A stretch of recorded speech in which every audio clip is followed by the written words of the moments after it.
Lagi-lagi tentang kasus judi online. Majalah Tempo menurunkan soal kasus judi online yang melibatkan pegawai Menteri Komunikasi dan Digital Indonesia. Salah satunya adalah mantan Menteri Komunikasi dan Informatika yang kini menjadi Menteri Koperasi, Budi Aristiadi. Sebelumnya, November tahun lalu, Majalah Tempo sudah menurunkan laporan utama soal backing judi online yang juga menyebut nama Menteri Budi Aristiadi. Kali ini kita turunkan artikel soal judi online yang juga menyeret Menteri Budi Aristiadi, tapi dengan sejumlah bukti, di antaranya komunikasi Menteri Budi Ari dengan terdakwa. Disitulah kemudian terpapar bukti-bukti peran Budi Aristiadi sejauh mana terhadap kasus backing judi online yang sedang berjalan kasusnya di Pengadilan Negeri Jakarta Selatan.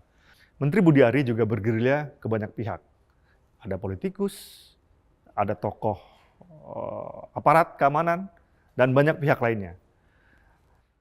Kabarnya dia juga gelisah karena banyak saksi dan bukti yang diduga nanti akan menjeratnya. Mari kita kupas perkaranya.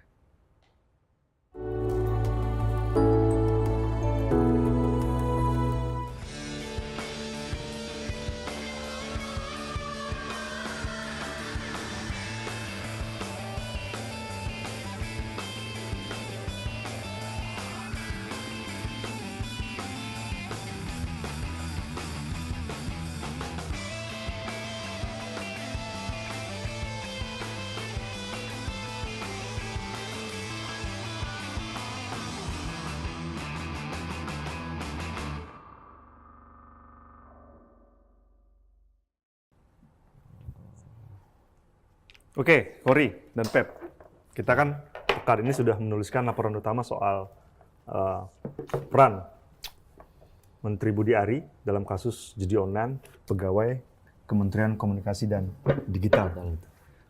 Ini kan kedua kalinya kita menuliskan soal laporan utama peran Menteri Budi Ari dalam kasus judi online pegawai Kementerian Komunikasi dan Digital.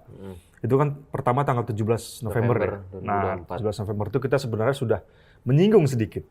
Ada beberapa hal, termasuk ada dugaan penyerahan barang atau tertentu begitu. Waktu pas tersangka awal ya. Tersangka awal banget November waktu itu. Gitu. Nah, kalau dilihat dari yang sekarang, terjerat nggak nih Menteri Budi ini? Menteri Budi, kena nggak ya?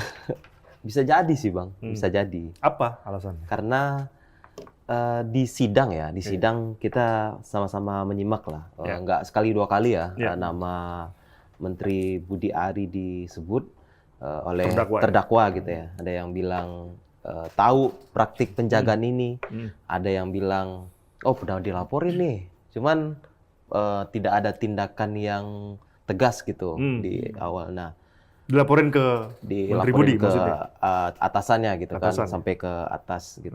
Intinya tim yang diduga mengamankan judol ini ya tidak hanya dipindah, tidak ada tindakan tegas gitu. Nah, sekarang menarik nih, kita dapat cerita kesaksian para terdakwa ini. Nah, ini menariknya nih. Bahkan sebenarnya Bang, selain muncul di persidangan, di beberapa pemeriksaan tersangka pada saat awal-awal itu, nama Budi Ari juga sudah muncul di beberapa tersangka itu. Di Polda Metro Jaya ya? Polda kan. Makanya kemudian di persidangan muncul lagi dan rame lagi. Nah, itu yang jadi alasan kita nulis ini kan sebenarnya gitu. Tapi cerita terdakwa tadi yang kesaksiannya yang paling penting itu apa tadi? Kuncinya itu di Zulkarnain Apriliantoni, alias Tony Tomang atau Tony Kujanso, orang dekatnya Budi Ari. Dia ini bukan pegawai Komdiki, tapi dia swasta ya? Swasta, tapi perannya di kasus judul ini sentral. Boleh jelaskan, Pep? Kenapa itu sentral? Nah, itu kan Zulkarnain Apriliantoni atau Tony Tomang. Dia itu yang sekarang jadi terdakwa di Pengadilan Negeri Jakarta Selatan. Dia itu mengenalkan seseorang pengusaha properti sebetulnya, namanya Cencen Kurniawan, ke Menteri Budi Ari. Itu sekitar akhir Oktober 2023, sekitar akhir 2023 dikenalkan. Nah, kenalnya karena lewat seorang ex pejabat ya, Budi Setiadi. Beliau ex direktur Jenderal Perhubungan Darat di Kemenhub. Nah, dikenalin lah sama Chen Budi mengenalkan Chen kepada Tony. Budi waktu itu taunya Chen ini mau investasi. Budi Setiadi maksudnya? Ya, Budi Setiadi. Awalnya kan komunikasi sama Chen. Ya. Ada investasi game online nih. Ya. Nah, cuman Budi ini kan nggak tahu, Gaptek. nggak paham lah Nggak soal paham game online. Bertemulah mereka Budi kemudian. kenal dengan Tony karena Tony memang dikenal sebagai ahli IT. Nah, akhirnya Budi mempertemukan lah Chen dengan Tony di sebuah kafe di Sarina. Itu 2023. Udah kita ketemu sebetulnya ya. Proses ketemu kemarin ya sama Pak Budi. apa tuh Pak Budi cerita Setiadi. Pak Budi kemarin? Dia membantah soal bahwa dia terlibat saat itu pertemuan judi online. Oke. Tapi dia memang dan dia tidak tahu tuh alasannya, tidak tahu. Jadi konteksnya game online aja. Game online aja, dia nggak tahu ujung-ujungnya jadi online. Jadi dia tidak karena berteman segala macam. Nah, yang paling menarik adalah sebenarnya Chen Kurniawan dan Tony ini. Ini kan mereka kan akhirnya setelah diperkenalkan, mereka kan berjalan sendiri kan? Iya, jalan sendiri berdua. Dan mereka akhirnya bertemu dengan Menteri Budi Ari. Diaturlah pertemuan. Lewat Tony ngubungin dulu Pak Menteri. Pak, ada yang mau. Saat itu Menteri Budi Ari sebagai Menteri Komunikasi dan Informatika. Kan kalau Pak Menteri Budi itu dilantik 17 Juli 2023. Mereka ketemu sekitar 3 bulan setelah itulah. Setelah 3 bulan setelah itu, Tony minta izin Menteri Budi. Baru 3 bulan dia menjabat Menteri. Ya, baru 3 bulan tuh, baru-barunya gitu kan. Datang nih, Tony minta waktu ke Menteri Budi. Kapan nih bisa main ke rumah gitu, ke rumah dinas maksudnya. Rumah dinasnya waktu itu di Kompleks Widya Chandra di Jakarta Selatan. Setuju nih. Nah, akhirnya diatur waktu, Chen dan Tony datang ke rumah Menteri Budi gitu. Sebetulnya menarik ya, karena waktu kesaksian di polisi, cerita yang kita dapat, Tony ini juga nyebut Budi Setiadi ikut gitu ya. Nah, sementara kemarin Pak Budi bilang dia nggak ikut pertemuan itu. Gitu. Dia bilang hanya bertemu di Sarina itu aja. Di Sarina itu aja. Nah, akhirnya ketemu lah itu Chen dan Tony di rumah Menteri Budi Ari di Widya Chandra. Nah, di sini nih Bang. Titiknya krusial di sini nih. Ternyata datang Chen ke Tony dengan berdua ya, datang ke rumah Menteri Budi Ari. Di situ ternyata ngomongin judi online. Sudah ngomong judi online ya? Langsung tuh ngomongin judi online. Kita dapat cerita ya saat di pemeriksaan oleh penyidik di Krimum Polda Metro, Tony ditanya gitu ya sama polisi. Ngobrolin apa aja kemarin di rumah Menteri Budi. Di pertemuan pertama itu ya? Iya, baru pertemuan pertama ini gitu. Rupanya di pertemuan itu Chen cerita ya, ingin minta izin lah, ingin Pak Menteri bisa nggak kita atur judi online ini gitu. Dahsyat. Keluar ya kalimat judi online itu ya? Ya keluar gitu. Baik ketika Tony diperiksa sama polisi maupun Chen Tapi diperiksa. Respon Budi Ari saat itu apa? Nah, itu yang menarik karena Menteri Budi ingin memberantas ini juga. Satu sisi judi online. Nah, di kata pengaturan ini yang ternyata maknanya ganda gitu. Karena di satu sisi ingin memblokir sejumlah situs judi online, di sisi lain ingin mengamankan sebagian lain. Nah, ini butuh diklarifikasi nih. Ini bukan dijelaskan nih bahwa satu sisi bukan dijelaskan bahwa si Chen ini datang pengen ngeblokir juga situs judi, tapi yang kecil-kecil. Di satu sisi dia pengen meloloskan situs judi yang besar-besar. Artinya dia meloloskannya. Dia meloloskan yang besar dengan menghabisi yang situs judi kecil. Gitu ya. Ini fakta di pemeriksaan ya yang kita dapat. Tony kan saksi ya di sana gitu kan. Tony itu cerita ke penyidik gitu apa yang diungkapkan oleh Menteri Budi di pertemuan itu. Betul kata lu bahwa yang kecil-kecil, yang bandar itu bahkan menurut Tony ya, kesaksian dia itu permintaan langsung dari Menteri Budi Menteri gitu. Budi gitu. Itu yang akhirnya muncul kutipan berapa nih 1.000? Iya, 1.000, 2.000, 3.000, berapa yang mau dijagain? Tapi jangan yang kecil-kecil lah, nanti Iya. masyarakat kecil jadi orang susah. Iya. Malah susah. Kenapa? Karena Iya, iya. yang kecil-kecil ini kan depositonya kan 5.000, 10.000 gitu. Itulah yang cerita yang kita dapat ya ketika Tony bersaksi berapa kali di polisi gitu ya. Gue tambahin ya, Pep. Soal pertemuan tadi, ternyata Chen Kurniawan juga memberikan sebuah flash disk gitu, Bang. Flash disk ini isinya puluhan ribu situs-situs judi yang kecil-kecil gitu untuk diblokir dan diserahkan kepada Budi Ari gitu, Iya. Bang. Iya. Dan gratis nggak tuh? Nah, kabarnya Budi Ari itu meminta uang kopi, Bang, karena mereka berpikir bahwa para pegawai yang melakukan blokir ini itu kan pegawai sudah, Komdigi tadi ya, yang terlibat sudah tadi bekerja ya. keras segala macam Iya. gitu. Bahkan kerjanya sampai malam segala macam gitu. Makanya Diblokir dia situs itu. Akhirnya kan Iya. situs itu diblokir, Iya. ya kan? Kemudian Menteri Budi ngomong, ini sudah di take down puluhan ribu situs, masa nggak ada uang kopi? Iya. Ya, Makanya di gitu. situlah ada Oke. katanya Itu ada uang semacam kode. sekitar kode sekitar uangnya itu 500 juta kalau Nah, disitulah kemudian diterjemahkan oleh si Tony. si Tony dan kemudian ke Chen untuk menyiapkan uang 50.000 Iya. Singapura dolar itu kan. Iya, si permintaan itu kan udah diblokir tuh situs yang tadi disetor pakai flash disk. Sama permintaan uang kopi itu bilang ke Tony di rumah dinas di Widya Chandra. Itu diakui tuh sama Tony waktu Pemeriksaan. diperiksa polisi ya Korea. Hmm.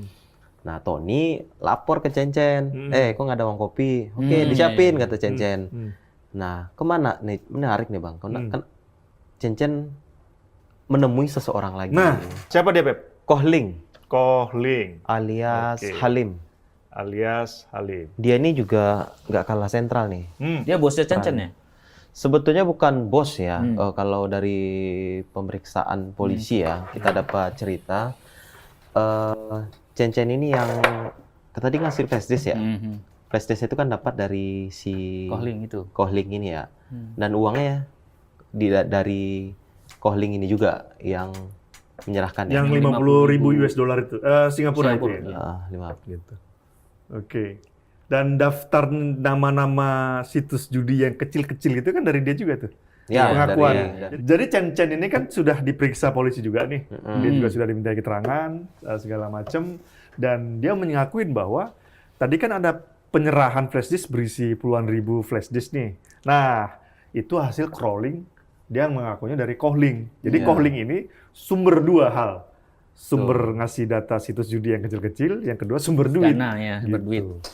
Nah, yang menarik lagi itu kan kemudian berlanjut lagi ya, Pep ya, atau Kor ya. Tapi sebelum sampai sana, Bang, ternyata kalau di persidangan dan di pemeriksaan yang muncul itu hanya angka ribuan situs judi, tapi yang muncul di pemeriksaan itu hanya satu nama ya? situs Sultan Menang Sultan itu. Menang Bang. itu Iya. ya. Oke. Nah, ini yang jadi pertanyaan kita gitu. Kenapa kok polisi juga nggak Oke. mengarah ke situs-situs lain gitu loh? Tapi menariknya adalah ini mungkin juga perlu tahu ya pembaca ya, bahwa ini terbuka dari kasus Sultan Menang itu kan. Iya, Kasus awalnya. Sultan Menang ini ketika di 2023 apa 24? 23. 2023 ya. 23. Membuka kasus itu ternyata ada loh di belakangnya mereka berkomunikasi dengan pegawai Komdigi untuk mengamankan situs-situs kemudian muncullah ke belakangnya gitu.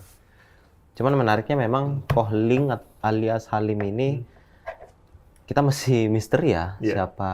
Iya. Jangan-jangan dia. ini juga nama nggak jelas ya. Iya, itu kita belum tahu itu. Bahkan di Nah, persidangan belum muncul. Tadi, Pep, kita kan sampaikan bahwa bagaimana soal status hukum Menteri Budi kan. Nah ini kan juga sebenarnya sudah jelas ya. Ya. Tapi juga masih belum ya. Iya. Belum status hukumnya juga masih saksi.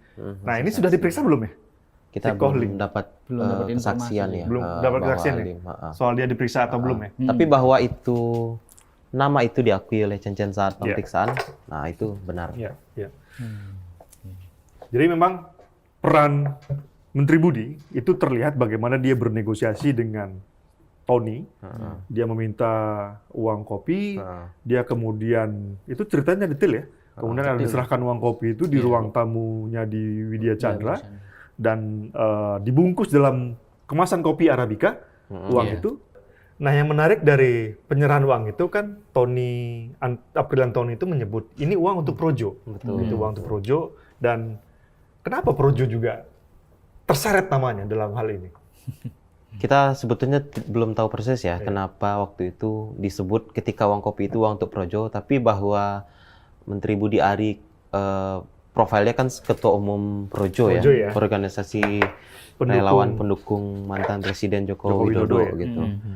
Nah, Dan kemarin pada pemilu Pilpres kemarin itu Prabowo Subianto gitu. Cuman kesaksian bahwa penyerahan uang kopi itu tidak hanya dari Tony ya. Chen pun hadir gitu. Dia tuh melihat uang tas berisi kopi itu, duit berisi di atasnya ada kopi, diserahkan di Widya Chandra di rumah dinas Menteri Budi Ari dan ditaruh di sela-sela kursi gitu loh. Iya, di ruang tamu ya, Widya Chandra. Dan krusialnya tidak ditolak ya. Tidak ditolak. Itulah yang kemudian diterjemahkan oleh Tony bahwa ternyata aktivitas gua ini didukung. Karena toh beliau tidak melarang dia untuk menerima uang Bahkan segala ketika macam. Tony datang ke Chen uang kopi pun Chen ketika diperiksa oleh polisi, ini dia merasa gitu ya, ini kode gitu untuk pengamanan atau segala macam. Ini kan dari buktinya ini kan sudah terang benderang sebenarnya kan. Nah, satu sisi juga kita juga sudah tahu ya bahwa Budi Ari Setiadi ini juga ketua umum Projo yang mau nggak mau memang Projo ini kan gerakannya memang terkait dengan politik ya, gitu. Nah, seperti yang kita sampaikan di awal tadi, bagian kedua cerita ini adalah menyebutkan bagaimana Budi Ari ini kemudian bergerilya kepada sejumlah tokoh-tokoh politik, negara segala macam untuk supaya mereka terlepas dari status hukum dia, bukan terlepas dari status hukum, tapi agar namanya tidak terseret gitu. Curhat lah gitu. Tidak curhat ke banyak tempat gitu ya. Termasuk dukungan. salah satunya ke wartawan Tempo. Kita kan dapat pesan, wartawan Tempo dapat pesan dari Mei kemarin dari Menteri Budi menyebutkan bahwa ada seseorang bernama Jojo Wahab yang nama aslinya itu Bambang Waluyo Joyo Hadikusumo. Gitu. Dia ini aktif politikus Partai Golkar di Jakarta. Nah, dia ketemu tuh dengan Tony waktu di penjara. Apa cerita Jojo ini? Iya, itu iya. berawal sebetulnya ya dari mungkin sekitar Mei 2025 waktu itu. Menteri Budi ngirim screenshot kalau jadi Menteri sendiri yang ngasih tahu ke kita sebetulnya ya. Nih, Jojo Wahab udah ke Rutan gitu, ketemu Tony gitu. Nah, disitulah pesan di screenshotan itu muncul bahwa udah ada kesaksian Tony ke Jojo nih gitu. Pak Menteri Budi Ari tidak terima uang judol itu. Beliau siap bersaksi. Nah, pertemuan dengan Jojo Wahab dan Tony itu 3 hari kemudian kan ada Tony ini kan bersaksi di Pengadilan Negeri Jakarta Selatan. Ketika pemeriksaan saksi. Nah, konteksnya kenapa Menteri Budi Ari ngirim screenshotan Jojo Wahab itu ke kita karena waktu itu lagi habis sidang dakwaan. Ya, di situ yang disebutin kode PM itu loh, yang PM, Pak Menteri. Ya emang Pak Menteri sih. Ketika diperiksa, para saksi diperiksa, yang 50% kan ramai waktu itu. Nah, itulah kemudian Pak Menteri 50% jatah untuk 50% jatah menteri. Nah, di sidang itu barulah Tony bilang bahwa Menteri Budi tidak menerima aliran uang apapun dari judi online ini gitu. Ini memang bertolak belakang ya dengan apa yang cerita yang kita dapat ketika para terdakwa ini diperiksa di polisi, di mana bilang uang kopi tadi tidak ini mungkin menolak, dimaksud gitu. gerilya Menteri Budi ya dalam kasus ini ya gitu. Dan ada pihak lain sebenarnya yang didatangin, tapi ada yang lucu tuh kita dapat dan kita tulis tuh. Jadi Menteri Budi kan juga ketemu ya, sudah mencoba menghubungin seorang jenderal polisi tinggi negara, tapi dilepeh. Ini ceritanya. Jadi kata orang dekat jenderal ini ya, ditelepon gitu, ditelepon pakai HP, cuman Sama Budi manajernya- Ari itu. Ya, ada nama Budi Ari gitu, tapi di bawahnya gitu. Tapi kata si jenderal, aduh saya nggak pernah komunikasi nih gitu. Ya udah akhirnya nggak Akhirnya Cuekin gitu. dicuekin ya. dibiarkan jadinya gitu. Nah, satu lagi yang juga kita tuliskan di liputan ini kan, Budi Ari ini kan juga salah satunya juga bergerilya ke para terdakwa ya. Iya bang. Salah satunya ke pengacara. Salah satunya penasihat ke hukum. pengacaranya Tony. Itu gimana ceritanya? Iya bang, yang gerilya lain juga yang dilakukan oleh Menteri Budi ini ada melalui pengacara Tony bang. Pengacara Tony ini namanya Christian Arensen.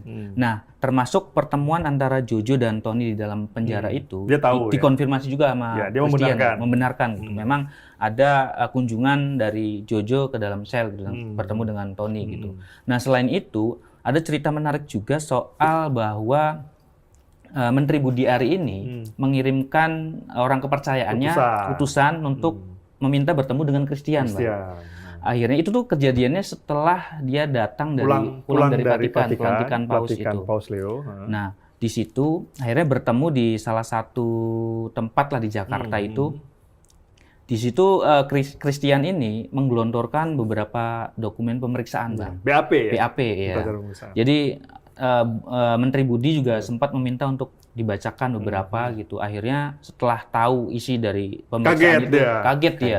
Kesal dan marah gitu. Kenapa kok nama saya disebut berkali-kali gitu. Iya. Nah, itu termasuk juga gerilya dari Budi Ari gitu. Iya. Nah, dia juga ke kalangan politikus kan juga.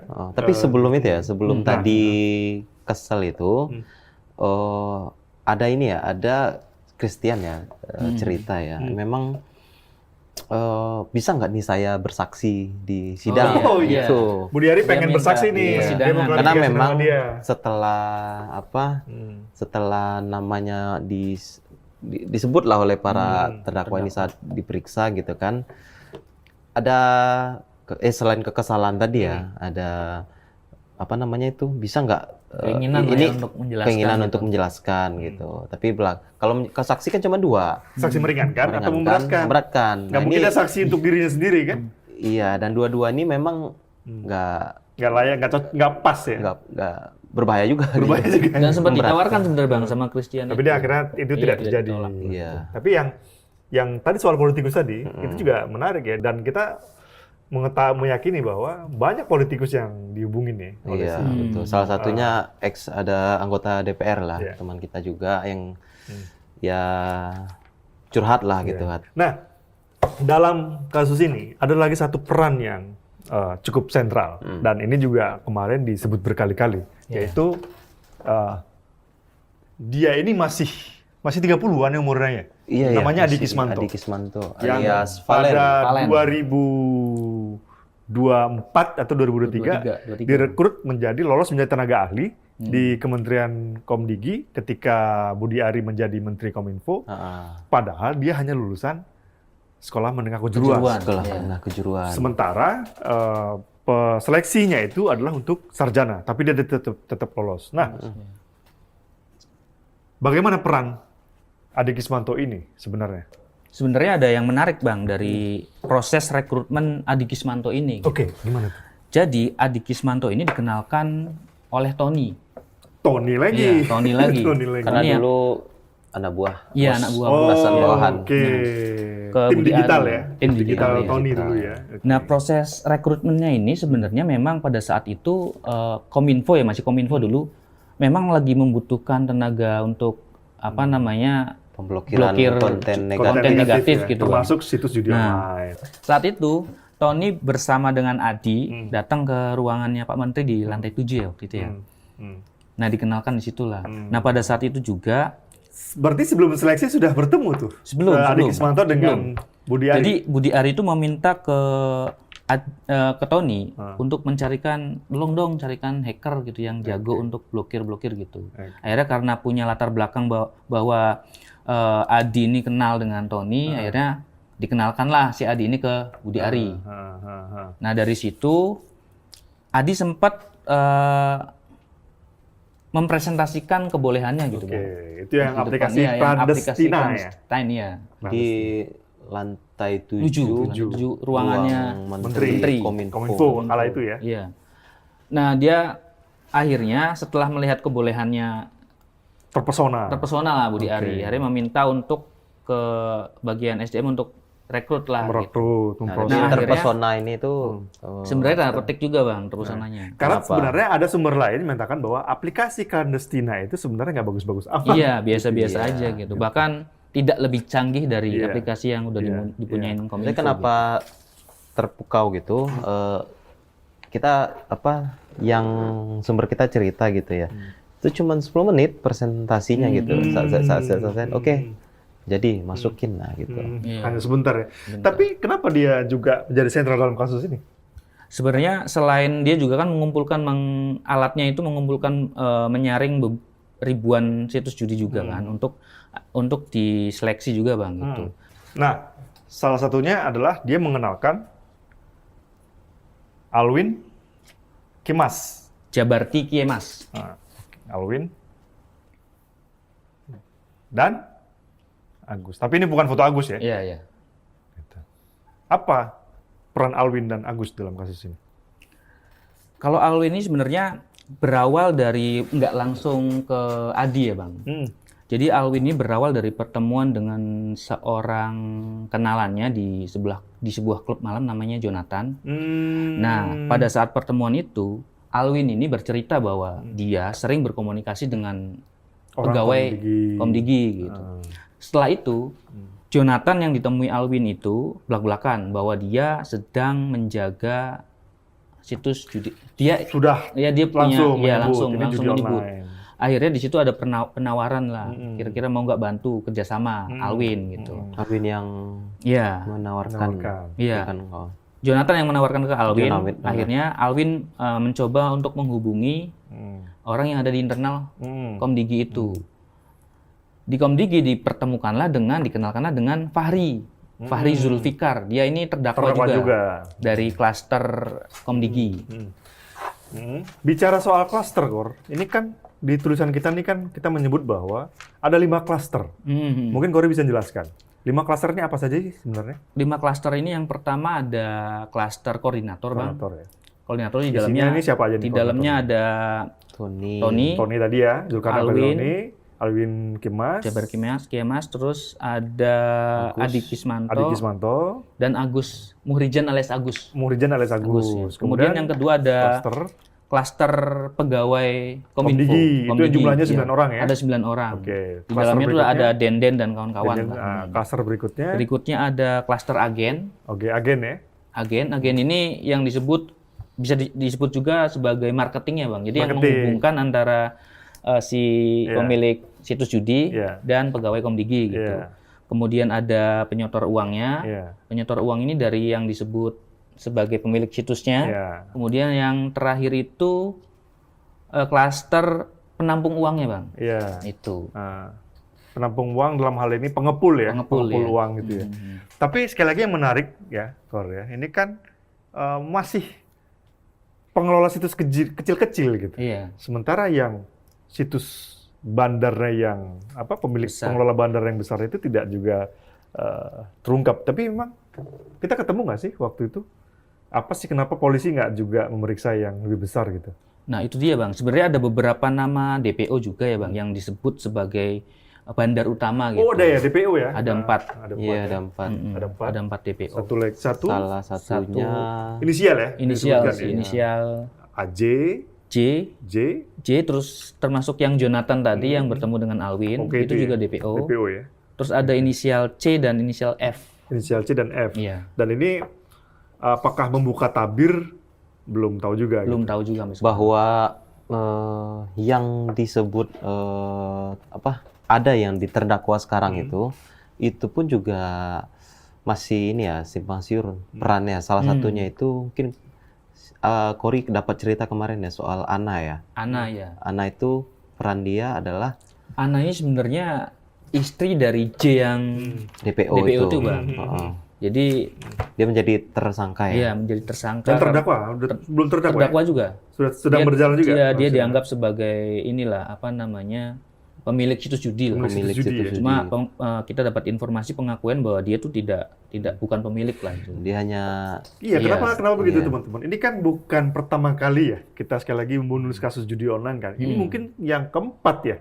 Iya, teman-teman ya. Yang pertama kan edisi kita keempat menulis soal yang Mr. T. Mr. T ya. Ya kan Mr. T. waktu itu lagi kita ramai berhasil kepala BPMI PPP yang menyebut ada Mr. T sebagai bandar judi online besar Kita gitu kan. turunkan Dan kita tulisan. mewawancarai salah seorang di antaranya itu Jerry Hermawan Lo. Iya. Ya kan. Yang kedua kita membuat liputan soal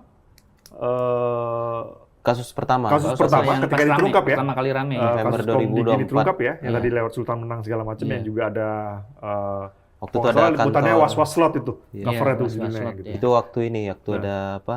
Kantor Galaksi. Kantor kan? Galaksi yang di digeledah, Bekasi. Kantornya di Kismanto di Yang Galaksi. keempat Bekasi. itu yang kemarin kita juga follow up judi Kamboja. Kamboja, Kita ya. juga memaparkan banyak pengusaha-pengusaha di Indonesia, termasuk juga politikus di Indonesia Iya. yang diduga menjadi dalang kasus judi online. Nah, sebenarnya kemudian inilah dia yang kemarin Terbaru, terbit gitu. Nah, dari ini kan sebenarnya terlihat ya kan, bahwa ada pemain yang besar, ada pemain menengah, ada pemain kecil. Masalahnya adalah pemain besarnya sepertinya belum tersentuh. Iya. Gitu. Nah, kalau dari teman-teman, ini kan juga polisi sekarang alih-alih mencari tersangka baru, tapi mereka mengembangkan kasus ini dengan menjerat para terdakwa yang kasus Komdigi ini dengan pasal korupsi. Iya, korupsi. Gitu. Iya. Nah, itu yang terjerat apakah semuanya hanya atau pegawai Komdigi saja? Sebenarnya masih penyelidikan ya Bang soal itu Bang. Oh, masih Ada lidik ya? SPDP-nya itu baru keluar tanggal 18 Juni itu. Baru kemarin. Khusus yang tipikor ya, tindak pidana Itu korupsi. diperiksanya di yang Di Reskrimsus, Sus, Direktorat iya. Reserse Kriminal Khusus ya, Polda Polda ya. Metro. Kalau yang judinya kan di Krimum. Dirkrimum Polda Metro. Tapi di Bareskrim tak hanya di Krimsus Polda Metro ya, di Kortas Tipikor ya sekarang Iya, namanya. iya, iya. Korps Pemberantasan Sedang berjalan juga Tindak Pemberantasan Korupsi gitu ya. Itu juga lagi diperiksa. Menteri Budi kan diperiksa di Bareskrim, salah satunya di Tipikor ya. Di tipikor yang Untuk sekarang kasus kotak. yang di Polda Metro. Nah, kalau itu masih belum clear juga ya? Clear ya, Bang. Karena sempat Iya. mengontak wakil Iya. Kortas Tipikor juga. Dia tidak membantah sih sebenarnya soal itu. Dia hanya menunjukkan link berita Tempo malah soal kasus pemeriksaan Budi itu yang ini kata dia. Tapi yang menarik adalah kita sudah berupaya ya, sudah berupaya mewawancarai Menteri Budi, Iya. termasuk ke rumah dinasnya yang baru kan, Iya, sekarang di Jalan Denpasar. Denpasar ya, dia sebagai Menteri Koperasi gitu, Mm-mm. dan dia belum respon ya. Kori ya cerita yang ke rumahnya kemarin ya. Belum, sebenarnya perjalanannya sampai akhirnya ketemu di rumahnya dia tuh agak panjang juga. Awalnya dia nggak tahu. Awalnya nggak tahu rumah dinasnya di situ. Oh, Saya datangin rumah dinas yang Widya Chandra, Widya Chandra yang dulu ya, Yang waktu dia main dulu. Kominfo. Iya. Kemudian security bilang penjaganya itu udah pindah. Emang dulu Pak Budi di sini, Pak Budi Ari ketika emang di menjadi sini. Menkominfo. Kominfo. Tapi dia pindah di Jalan Denpasar akhirnya. Saya datangin lah Jalan Itu sebenarnya kan Denpasar. nggak terlalu jauh kan? Iya, nggak terlalu jauh. Denpasar. Sama-sama Jakarta Selatan lah. Yang sekarang tuh dekat dengan kantor Menteri Budi sekarang Iya, di di Menteri Kuningan Koperasi ya. ya. Koperasi. Dekat situ. Nah, terus Pas di situ sebenarnya sempat ketemu dengan penjaganya, ada keperluan apa nanya segala macam. Saya jelaskan dari majalah Tempo ingin bertemu dengan Pak Budi. Dia awalnya minta saya nunggu, katanya mau dan komunikasi dengan Menteri Budi ajudan saat itu dulu. ada di rumah. Ada di rumah, mobilnya pun ada, Sudah mobilnya. dipastikan ya. Mobil dinasnya ada. Ada di rumah. Akhirnya dia berkomunikasi dengan ajudannya karena Lalu ajudannya datanglah nggak ada. Pep. Datang udah Ricky dulu. Udah Ricky dulu. Udah Ricky, Baru datang. kemudian Pep Pep baru bertiga. datang di situ. Kita nunggu sampai kita pesen makan juga ya. Pesen makan segala macam, nunggu, ternyata sampai jam berapa sih semalam waktu itu? Sampai jam 9 malam. Dan akhirnya ajudannya keluar bilang, Iya, bilang, Bapak tidak mau bersedia diwawancarai. Iya, akhirnya itu sih. Gitu. Ya itu perlu apa ya? Karena itu banyak dari ya. liputan pertama pun dulu Sebelumnya ya. Dia agak tidak mau kita wawancarai. Karena apa? Karena penting ya Pak Menteri Budi termasuk menjelaskan ya dengan dia menjelaskan ke kita kenapa dan apa sebenarnya perannya. walaupun di berbagai kesempatan Menteri Budi sudah bilang ya bahwa Tuhan tidak tidur gitu ya. Karena ada tuh waktu Dan tuduhan ini merusak harkat dan martabat dia Iya. ya, sebagai fitnah dan narasi ini gitu. apalagi nama Projo juga akhirnya terseret-seret kan, organisasi pendukung Presiden Jokowi dulu gitu. Oke teman-teman, ini kita sudah kupas nih yang soal judi online. Edisi keempat berarti ya, laporan Edisi kita ya. keempat. Dan kita apakah tidak tahu apakah ada edisi kelima? Kita menunggu aksi dari polisi Cuman untuk melanjutkan kasus ini. betul, karena kita perlu ya nunggu aksi dari polisi karena dari hasil penelusuran kita ya Bang ya. Jadi memang ada yang part yang terputus ya. Nah, karena ini kan ada operator, ada Ya, agen betul. kayak Alwin dan Betul. Agus itu bahasanya itu marketing dari bandara Ya. judi online. Ini ada Ya. Adi Kismanto, Ya. ini ada pegawai-pegawai Komdigi Ya. lain yang sekarang terdakwa. Ya. Nah, di sini ada nama-nama seperti Menteri Budi, Tony gitu. Aslinya sumber uang ini Ya. gitu, sumber situs ini yang asalnya ini kita belum Belum tahu nih. Iya. dan polisi- Konglomeratnya ya, Iya, konglomerat pemilik konglomeratnya. situs. Iya. Kenapa? Karena masih berjalan. masih Iya, banyak. seperti Kohling gitu, Masih- Ali Salim Iya, gitu. Kita masih belum ya. tahu ya Ini identitas. Ini dia siapa sebenarnya, masih Iya. misteri ya. Bahkan dalam kesaksian di polisi, Iya. Alwin dan Agus pun juga terhubung dengan orang lain gitu. Iya. Kayak Dan tadi Kori- berhenti di situ iya, kan? berhenti. Kayak tadi Kori cerita, ada nama Jonathan, ada nama di DPO itu J gitu Iya. yang suami dari Ana. Tapi itu juga masih level, kalau menurutku Pep, ya, masih level menengah Pep. Ya konglomerat ini belum tersentuh Iya, juga gitu. Kenapa? Iya. Karena masih banyak sampai hari ini, sampai detik ini bahkan. Ah. Itu situs judi masih beroperasi saja, masih ada saja Bahkan orangnya. perputaran uangnya juga kan kabarnya meningkat tuh Bang. Makin meningkat Iya. kan, bukan alih-alih menurun. Gitu. Makanya salah satu yang kita ketemu dengan Christian gitu, kuasa hukum dari Tony, ini bandarnya belum Ya. Oh iya, dan ketemu nih. para iya. pengacara sebenarnya mereka Iya, pengacara iya. ini kan juga teresah ya. Iya, betul. Ini kan mereka ini hanya operator tingkat bawah. tingkat nih. bawah. Maunya polisi nangkep dong. yang Apalagi kan di masuk ke atas. tipikor Bang, kan harus ada pemberinya siapa gitu. Ya, Pemilik, ketika iya. ketika kita bicara suap, Suap, iya. gratifikasi, pemberi suapnya kan harus ada. Harus ada, gitu ya. kan, dalam hal ini. Oke, kawan-kawan, mudah-mudahan nanti kita dapat informasi yang lebih tajam lagi. Kita akan buat lagi, kita akan kupas lagi liputan judi online karena memang sekali lagi judi online ini sudah cukup memprihatinkan ya. Banyak sekali orang-orang masyarakat tingkat bawah segala macam yang menjadi korban judi online gitu, yang seolah ceritanya tidak pernah putus. Ada cerita korban, ada cerita dan ini akan yang terakhir itu bahkan di tingkat selebritas juga suaminya ada yang kena judi online segala macam. Artinya memang tidak mengenal batas dan kasta lah judi online ini. Semua bermain judi online. Oke ya, kita nanti ketemu lagi di pekan berikutnya. Kita akan kupas lagi kasus yang lain dan lebih menarik lagi untuk membaca. Terima kasih ya kawan-kawan. Oke. Aku duluan ya. Yuk.